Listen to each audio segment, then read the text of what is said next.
Hi, welcome to Straight to the Core, the podcast from the Colour of Research, where we skip the surface level conversations and get to the heart of what needs to change in our industry, particularly for researchers from diverse backgrounds.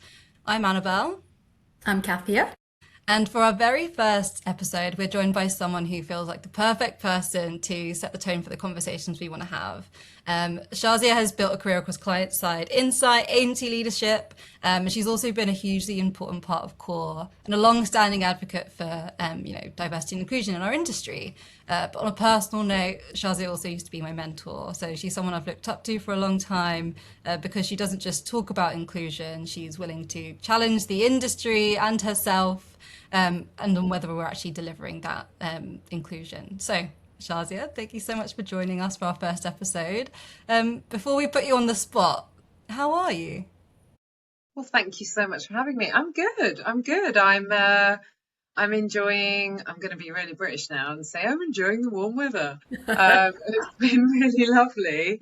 And yeah, I'm currently in a stage of transition from moving from a 4-day work week where I was doing a role for a company called Lumen to a 2-day work week for them whilst I ramp back up on my own growth consulting practice. So I'm kind of working through a new schedule and enjoying like getting some new clients in. Yeah, so I'm good.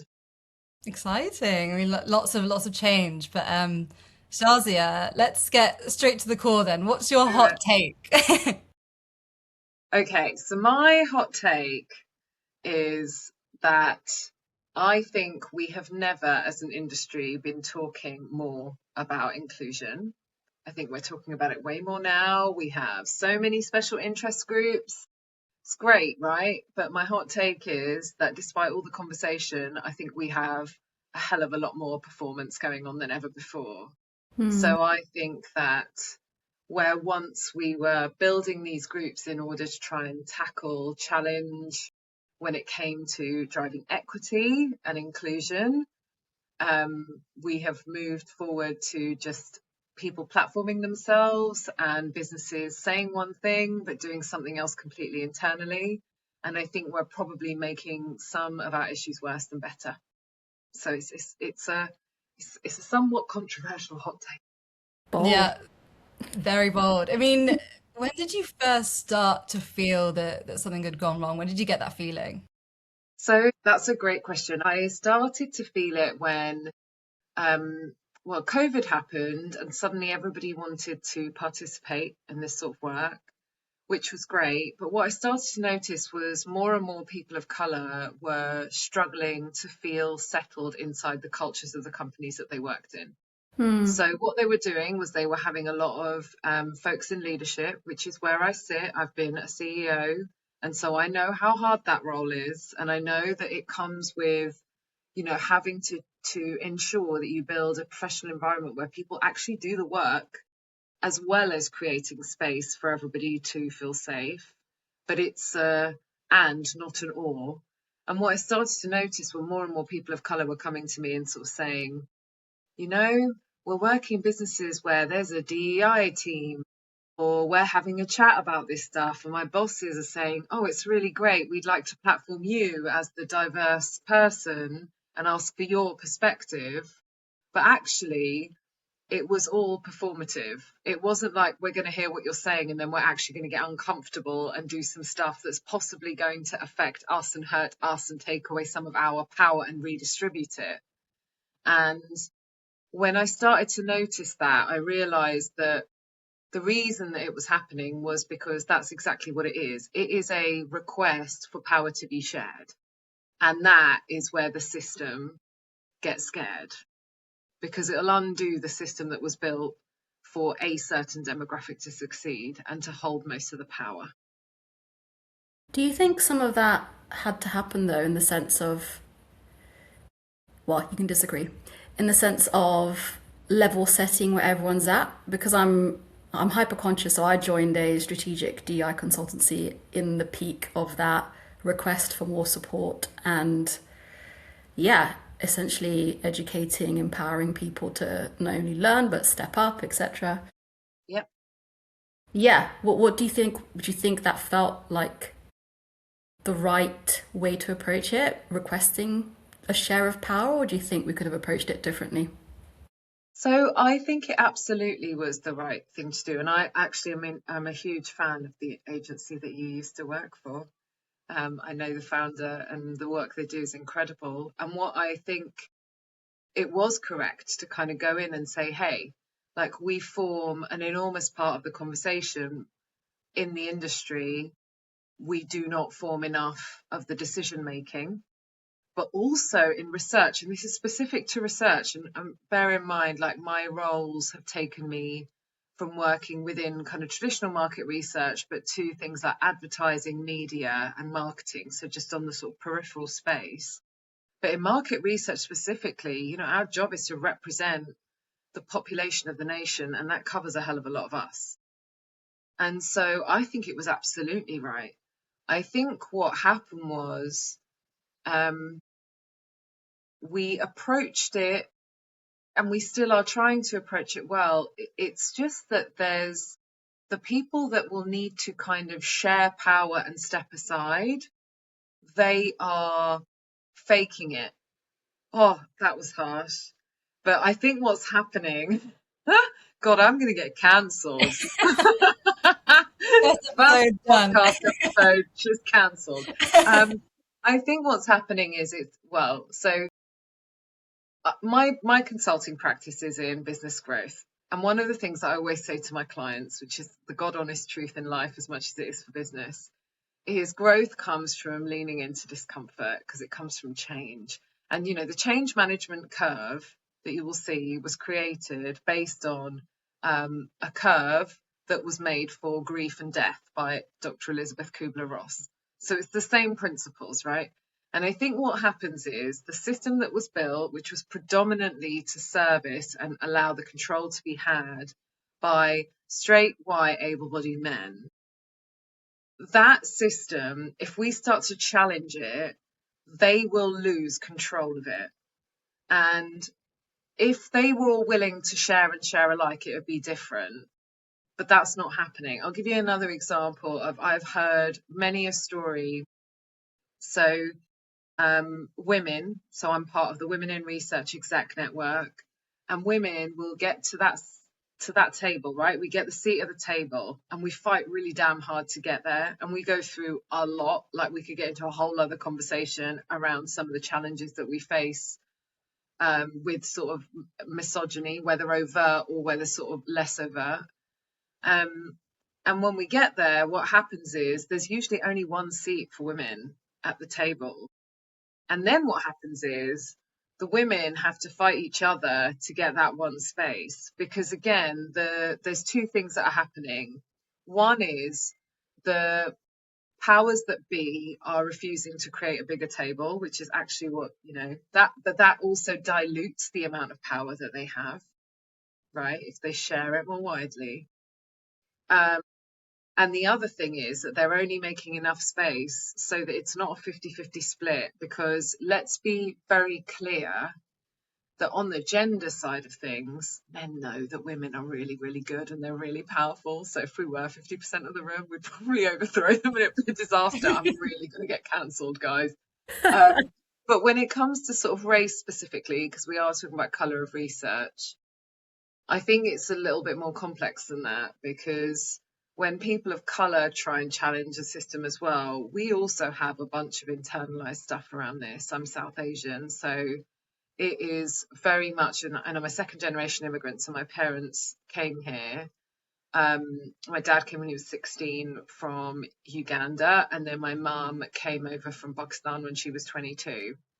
And they would always believe that the white people are more superior to them because of colonization, right? So we have all this internalized stuff, which then means that, going back to the question, we approach it in a way of kind of trying to challenge that, but the system does not want to be broken, and we also have so much work to do in order to be able to really ground ourselves and find a way around the system.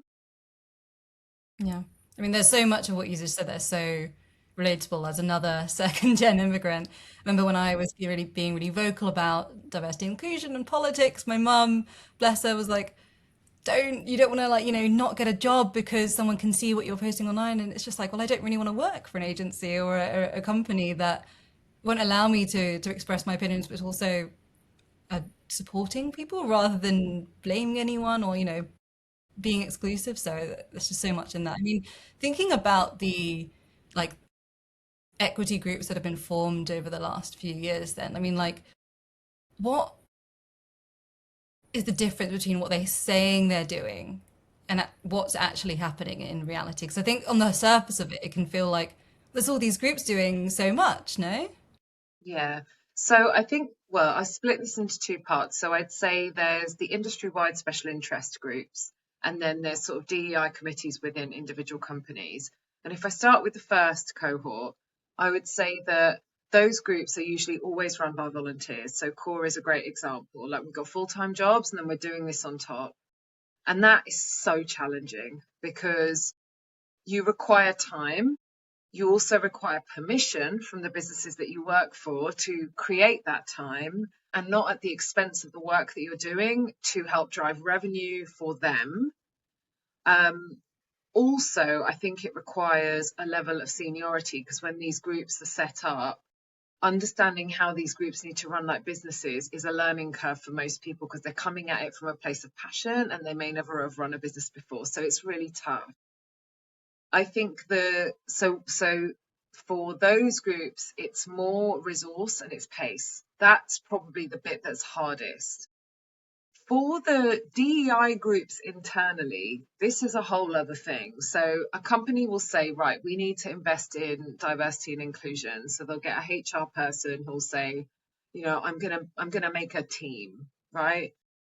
A lot of the time what happens is that they'll go, who are the people that we can see are diverse? Let's put them in the team. And that won't be the gay people or the disabled people necessarily. It will usually be, let's stick a woman in and let's stick a brown or black person in. That's usually the priority, because and I shouldn't have used disability as an example, that one's a lot more rare, but that probably fits with the black and brown people and the women, where it's a visible difference. Immediately they want that included, and that's the first sign of performance, because what that's showing is we need to show by who is in this that we are building this out. A lot of the time, for those of us who are already involved in it, either for us it's just a daily thing that we have to tackle, so it's exhausting, or we're super passionate, so we do want to be involved, so there's no harm in being asked. But I think the steps that businesses take are probably not taken with the right objective in mind. So they'll start with that. The other thing, and this is the really uncomfortable part, is that for many businesses, what I've seen is they'll go, let's make a calendar of important days and let's celebrate the stuff, right? So it's like, we'll stick some pride flags up. And by the way, all of this stuff is delightful because it is celebration of marginalized groups or of diverse people. So they'll stick some pride flags up. They'll maybe like get some African or Caribbean food in for like various days, or on Diwali they'll send something out. Like they'll pick the days that are the celebration. Where this is a bit problematic is when it's a standalone activity, because what actually the hard bit is, and I was saying this recently to someone, last year? Yeah, last year the Women in Research exec for North America was held in Charleston in South Carolina. And they have a slave mart museum there, which is, they turned the original slave auction house into a museum, so that people could come and visit and like really, really take a hard look at the history of slavery. And I went when I was over there, and honestly, it was harrowing. It was really intense. But I would say it's unlikely that a company would go, hey, can you come and do a talk about that experience you had when you went and visited the Slave Mart Museum? Because what that does is it highlights where the white people have caused harm to those people, and actually what they want to do is just celebrate them, because facing that stuff is really tough. But that stuff is what people need to talk about, because what they don't need to talk about is, hey, you guys have some really great food, but let's just ignore how we oppressed you for hundreds of years. Like, I think it's as simple as that. And I always used to love, the phrase, they want our rhythm but not our blues. Like, it was used a lot by the Black Lives Matter group, because it says it all. It's like, we really want to go, hey, we're doing so much to bring you in, but actually it's at the expense of acknowledging where that hurt happened, and also where that hurt continues to be perpetuated. And I think, when I've raised this before with people, and I'm happy to have healthy debate around it, the response that I often get is, oh, but we shouldn't always focus on the bad stuff, we should focus on the good. And I'm like, I really agree with that. However, this is where my neuroscience head comes in. So for anyone who is listening, I was CEO of a company called NeuroInsight and have an unhealthy obsession with the brain. And what I would say is that the oppression that has happened for various marginalized groups, whichever ones they might be, that stuff is so systemic that your subconscious is controlling most of the actions that happen off the back of stuff you don't even know your brain has wired in. And so at a conscious level, whilst it's absolutely fine for us to celebrate this stuff, at a subconscious level, the decisions that are made around salaries, so the pay gaps, around promotions, they are all happening with those biases sitting in the background.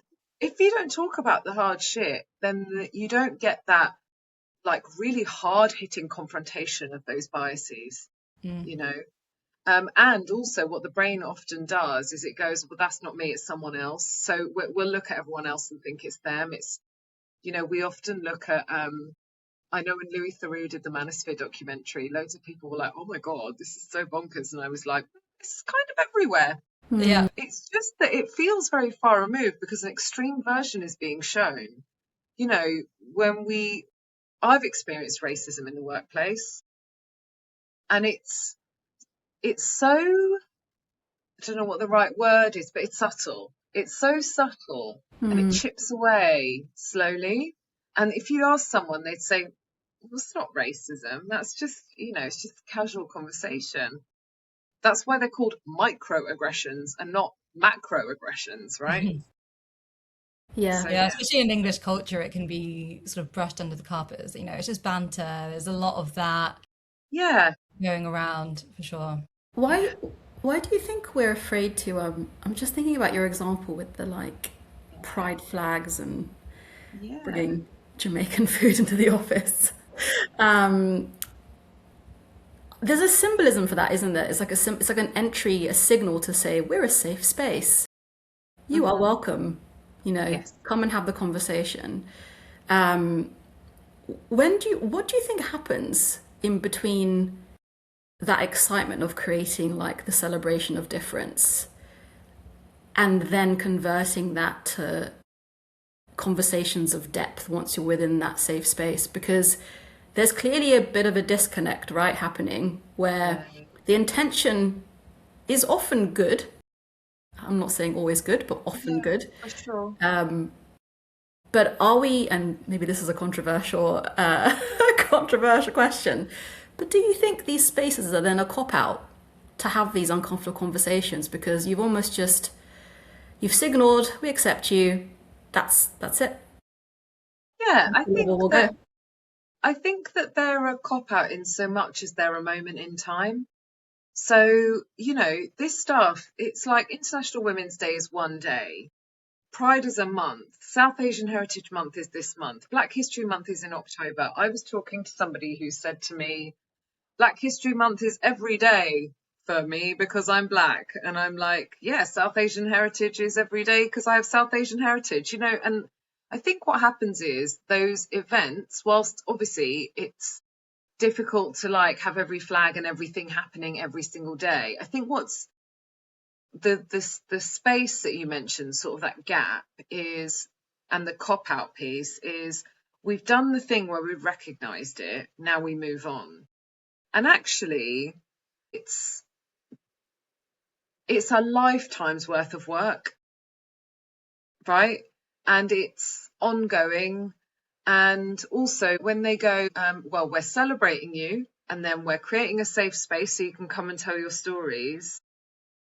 The safe space is probably temporary, because it's in the moment when the celebration is happening. Even if it's continuous, the gap then becomes around what action is taken off the back of that conversation. So, it could be, for example, and I'll give you an example for me. Back in 2020, in January, pre-COVID lockdowns, there was a company that did an event, which was a ticketed event for an invite only for media, people who work in media, but in leadership only. So it's like 100 people come in, and I got invited to it. And I remember going in that room and immediately feeling like I'm completely unequipped to be there. And it wasn't because I didn't have the skills. Like, I was asked into the room because I was CEO of a company that did a load of media related stuff. But I looked around the room and I could not see anyone who looked like me.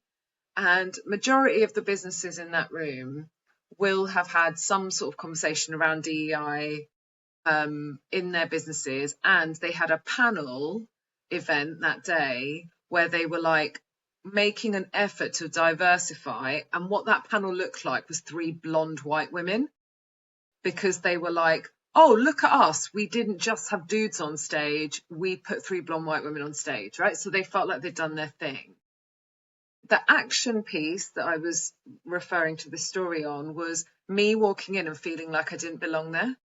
And immediately, like, all of my fears kicked in, and all of the like, oh God, I'm not good enough. What if someone comes and asks me a question? Like, why aren't there any other Asians here? Like, why aren't there any other Asian women here or Black women here?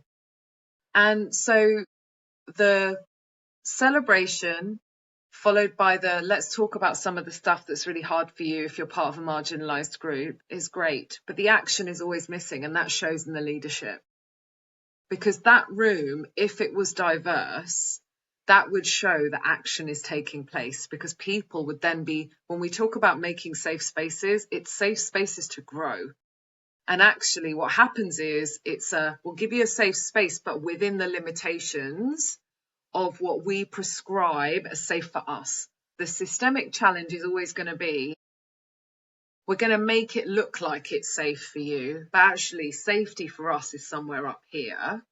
We're not letting you come into our space, because actually what it does is it makes us less safe to hold the power. And it's all about a distribution of power. And we could really get into one about capitalism. Next episode. But, because we work for for-profit businesses a lot of the time. I mean, some of our sector is not for profit. And all of our special interest groups that are run independently with volunteers are not for profit. And that's where the problem is, right? The not-for-profit stuff, volunteer, you ain't got time. The for-profit stuff, we're going to lose our power. Yeah. And that's the thing. I think listening to what we've been saying in this conversation, I think it's not necessarily the existence of these diversity groups in itself, but it's just the fact that like the industry has allowed itself to outsource all of this really important and hard work to people who really care about it, but are ultimately doing this on a volunteer basis. And maybe it's a little bit contradictory because we're literally doing this on a core podcast as 3 women of color, but like it's an important conversation to talk about, and it just comes with so much baggage as well. Yeah, it does. And the funding's really taken a hit, and the political climate has affected that. I have a friend who was running a women's summit. She's a Black woman, and she is one of the most incredible women. She's just so inspiring. And she runs this amazing summit every year. And last year when she ran it, she took a real financial hit because one of her sponsors pulled out at the last minute, and they are a financial sector client, right? They're a business that has a lot of money. They pulled out last minute because they said, we can't sponsor any women's only events. And it's because they are an American company. And in the US, where DEI got cut at the top, then it became like all the dudes who were running the businesses, they were like, we don't want to put our head above the parapet and challenge this, because what benefit does it give them? Like, they don't benefit. If they stay quiet, they carry on living their best life, right? But if they speak up, then they're getting cancelled like I am. So it is in their best interest to kind of put up and shut up, because they don't actually lose out at all. Mm. And so they pulled sponsorship, and she still went ahead with the event, but she made a loss. But what she did was she inspired so many other women to be able to do lots of amazing things. And that was what her mission was about. And, you know, one of the things that I think is really critical in this is one of my closest friends, a guy called David McQueen, and he is an inclusive leadership coach. And he wrote a book called The Brave Leader. And the acronym BRAVE stands for bold, resilient, agile, vulnerable. And the E is like, what would you think the E is? Empathy. Right. So that's what everyone thinks. It's ethics. It's Ah. ethical. And we talk about this so much, because he was like, ethical is the E that no one talks about, because actually it's the hard one, right? Because most people will sell their soul to the devil. I actually spoke to a leader once who used this phrase. I won't name them, but they said, I really admire your values, Shazia. I really admire that you're sort of really principled. And then he said, principles are principles until they cost you money. And I was like, oh, good Lord, this is where we're at now. God. Yeah. Yeah. Ethics.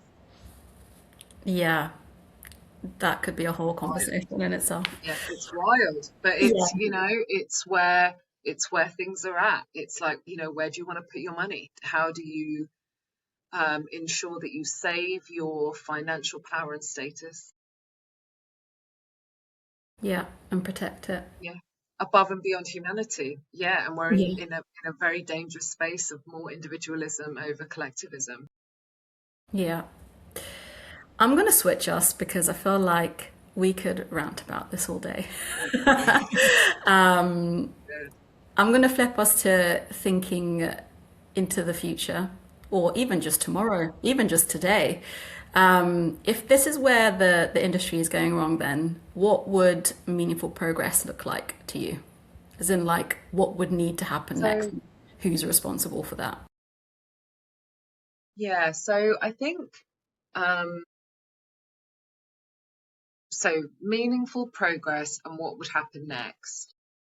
So there are a few people in the market research sector who talk a good game. So they will, and LinkedIn is dangerous in so many ways, because anyone can put a version of themselves out there, and then we all know that their employees can tell you the truth about how shit's really going down behind closed doors. But progress is, for those who are talking about this, what are they doing about it? And I think the day when I will say we've made progress when I see people putting their money where their mouth is. So fund those special interest groups so they can do more work. So we, you know, as Colour of Research, we are self-funded. We have had some incredible donations from a small group of individuals, right? Like, we haven't had loads of companies coming to us and offering funds. We've had very few.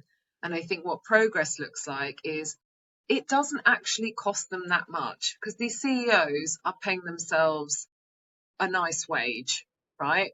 And I'm going to say another thing that's cancelable at this point, which is that a lot of the time what's happening is they're going, oh, but you know, things are tight and blah, blah, blah. And I'm like, you know what?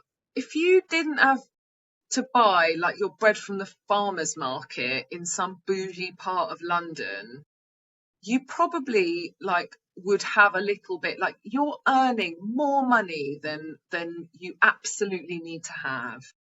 And majority of the people of colour who we support in Colour of Research are in junior roles. There's very few people even on our core steering team who've been able to fight their way up to the top. Like, that says it all.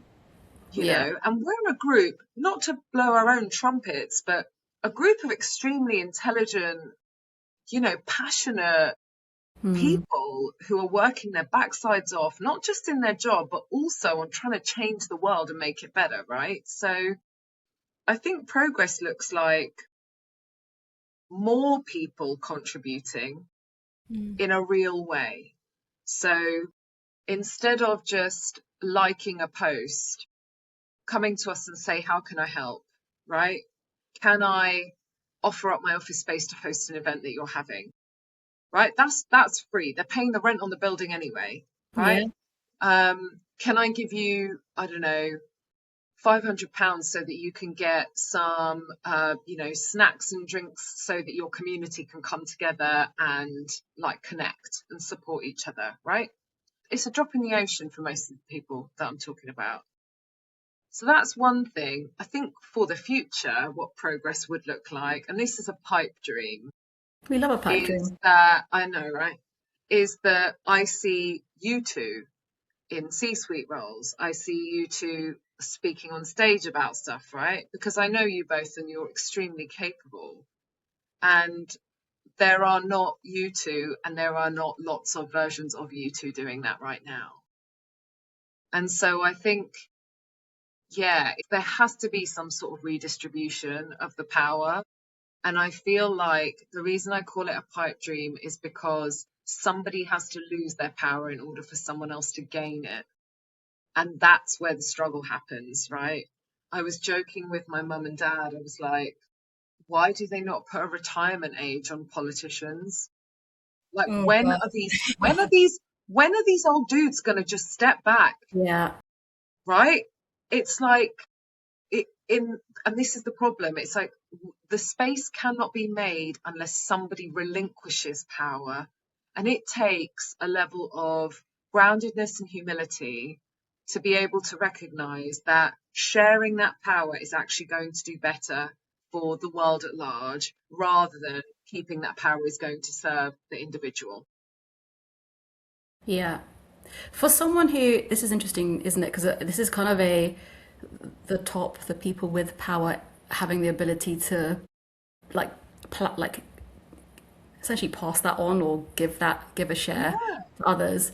What about if you're someone who's not in that position, but absolutely agrees with everything you're saying? They don't hold a senior title, they yeah, don't have a budget to give away, but yeah. like, what can they do that's meaningful within this? Yeah, so I think there's a few things. I think one is, and this is a hard one, Yeah. but it's being able to speak up. Hmm. So I think that it's always been, and particularly for people of colour or for any marginalised groups, I think speaking up has been tricky because there's always a danger that you'll get told to quieten down. And it's about almost sort of being brave and speaking up and challenging things, right? So you can go in and you can have a conversation and say to a line manager, I'd really like to write an article and submit it to Research Live to talk about some of my lived experiences as a person of colour working in the research industry. And if they aren't confident in those sorts of ways, I mean, my door is always, always open. I have 3 people's CVs I'm checking today because I'm like, we need to all help each other a bit more. So Yeah, if people absolutely. want to like try to, if they want to try something and they're not sure how, like seek mentorship. So mentorship is probably the most important thing anyone can have. People always go, oh my God, how do you have such a successful career? I'm like, I did not do it on my own. I have mentors. I've had paid coaches. I also have an exceptional therapist because let's all face it, we're all a bit messed up. That's a And I'm like, therapist. those 3 things are vital. Um, so I would say that get mentors. As a young person in the industry, get mentors. Get that mentor to help you to build the confidence to be able to speak up and to find avenues being able to share your perspective. Um, then I think one of the things that I didn't do when I was younger, and I think it was because I didn't really know if I had permission to do this. Growing up as you'll know, like if you are an immigrant or the child of immigrants, you probably come from a bit of a scarcity mindset. So you're surviving, not necessarily like striving or thriving. And so I was not the kind of person who was like, one day I'm going to be a CEO and I'm going to do this thing. Somebody once said to me, would you ever be a CEO? And I went, ugh, sounds like the worst job on earth. And then a few years later it happened. So I ate my words. Someone also said to me, would you ever work for yourself? And I was like, absolutely not. That sounds dreadful. And now I'm running my own consulting practice. And it's because there is something around this inability to believe, because we are the other. And the othering, I don't know about you guys, but I feel the othering in my body, like you feel it physically in a way that your words can't express. And so I think that, yes, the mentorship is vital, because then someone will relate. And CORE has a great mentoring program. I would always encourage people to come this way. Wire has a mentoring program. MRS has a mentoring program. Sometimes you just want to call someone and say, hey, will you mentor me? And they will. Or they might recommend someone else who can if they don't have the space. But that's really important in kind of building the confidence up. Yeah, I love that. I think it also helps us not feel like we are the only ones having the thought or the Yeah, opinion or the experience, right? yeah, Yeah, I'm a big for advocate sure. for, yeah, Yeah. for all of this. That was really lovely. Before we let you go, Shazia, every guest on Straight to the Core, we would like them to put someone else in the hot seat. Who do you think has something important to say that the research industry needs to hear, and why should we get them on the podcast? So I want to recommend somebody who, when I mentioned earlier that we have very few people who donate, Yeah, it's very, very few people who donate and contribute. And I actually think what I think we need is, we talk in an echo chamber. We're three women of colour having a conversation about race. Like everyone's like, yeah, okay, it's their problem, not ours, right? yeah, I would really like for us to have Cornelius Barry on this podcast. He is the managing director at Rigor Research. And the reason I think it would be wonderful to have him on is because Cornelius has very quietly supported quite a lot of different causes and events. He's been a contributor to us at yeah, Colour of Research. He has also, I saw the LinkedIn post that he had supported the MRS Pride event recently. He also was a lead sponsor at the Voices for All conference as well. And what I love is that he's a really good example of someone who doesn't just go, look at me, I'm going to help everyone out who's different.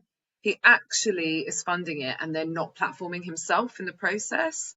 And what I would love for him to do in the hot seat is to explain a bit about what that looks like, and why he does it and how he got here and how he can teach others to do the same. love that. Thank Yeah. you. We'll reach out to Cornelius. We're coming for you. Do it. Send him this episode. Yeah. Tell him to listen all the way through. There's a message for him at the end. Yeah. That was the perfect first suggestion on on who to get on next. I mean, thank you so much for taking the time and being the first guest on Straight to the Core, and getting us off to a suitably provocative start. The amount of times you said you were going to get cancelled, but I think this is exactly what we need. We need to have these uncomfortable conversations. If it's not feeling a bit sketchy, then it's probably not uncomfortable enough. Yeah, I mean, I'm going to close us out now, but just Straight to the Core is brought to you by Colour of Research, which exists to champion ethnic diversity and inclusion across the research industry. Because we're recording this in the month of July, just wanted to, wish anyone celebrating South Asian Heritage Month, which obviously Shazia mentioned earlier, as well as Pride. Just big love to all of you. So, yeah, I think we wanted to just shout out for support, and hopefully everyone's enjoying and feeling empowered in this month of July. Additionally to that, Shaz also mentioned we created a fundraiser called Buy Me a Coffee a few months ago, and just really wanted to say thank you so much everyone who has donated. We really, really appreciate it. We can't run things like this or any of the other things that we do, like events or workshops or mentoring or everything in between, without that. So thank you so much. And yeah, we hope you've enjoyed listening today. Thank you. See you soon. Thank you.